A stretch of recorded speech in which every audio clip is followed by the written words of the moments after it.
what's the biggest difference in making a film this realty 3D like this as opposed to the other films you've made? Well, I've done a lot of CGI films in about 12 years, and I've learned a lot along the way and seen the technology come to a place where anything's possible. Right. So as a generation, they've come to expect, a standard that, nothing against them, but it's just that, an environment or a creature is sort of par for the course, right? But did you get like really accustomed to this this skill or this other lens or? Well, it's just a quick tutorial. It's a digital body camera, twin lenses. Right. We have two eyes in our head. Cable runs off to huge bank of computers. Think of HAL, and I say this with affection, a team of happy nerds just delving away at making sure that it doesn't shut down on us. Right. And we've got maybe 10, 12 minutes, depending on anything. So the flow that happens, the way that the shot is composed. So Okay, your inner photography geek is coming out here because I'm like barely following you. I mean, you're making sense, but it's like you kind of played a scientist in the film too, kind of, or actually did as a professor.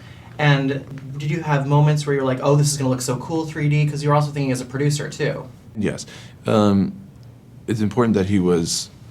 It's a subtle point, but that he was a professor who believed in something. His brother went missing.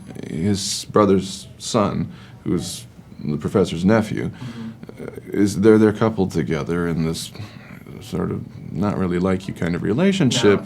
No, team up with yeah. the lovely and talented Speaking of whom, you're about to say Anita, right? Bream. Yeah, it's such an amazing retelling of the story, but there's that moment where Hannah kisses Trevor and he responds like, why? What's that for? And I couldn't help again but shout at the screen, 'cause you're hot, which is what I thought she was going to say, and she didn't. I think they got the scissors in at that point because it's a family movie or something like that. Someone higher up the food chain made that call. Excellent. But you're very kind. Why am I blushing now? I was going to make a point that I think is important that I just want audiences to be aware of. Yeah, it's the first time that this has been done.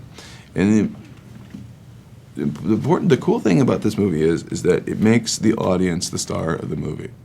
Okay? It puts them in the world of the movie. The way to see this picture is to go, wear the funny glasses, Totally. and feel like you're a part of it. Absolutely. It won't disappoint. It's brilliant. I loved it. Thank you so much. Cheers. Great meeting you. Pleasure's mine.